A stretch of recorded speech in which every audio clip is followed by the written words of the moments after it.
ప్రార్థన ఆపరేషన్ చేయాలంటే అవుతే పోయి మొక్కో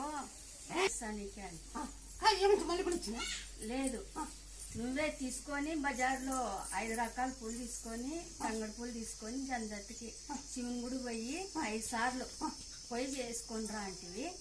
వచ్చేటప్పుడు ఒక పువ్వ పోయినప్పుడల్లా ఒక రకం తెచ్చుకొని నా పని అయిపోయినాక వాసన చూసుకో అన్నావు అంతే. మళ్ళీ డాక్టర్ పోతే అవసరం లేదన్నాడు. చేయాలని నువ్వే చెప్పింటావు, నువ్వే చేసింటావు. డాక్టర్ కాదు అమ్మ కదా.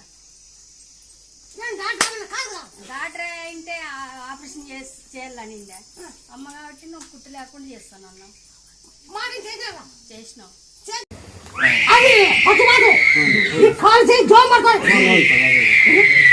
జోమ్ పడుతుంది